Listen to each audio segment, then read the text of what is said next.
So in this tutorial, we learn how to delete a GitHub repository. So for my case, let's say I want to delete this HTML test repository. So first, click the settings menu, scroll down, and within the danger zone, the last option, delete this repository. Click delete this repository and click I want to delete this repository.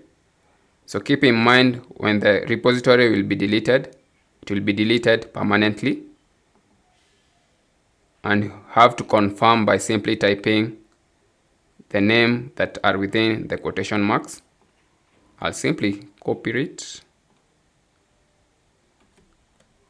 and paste it and click delete this repository.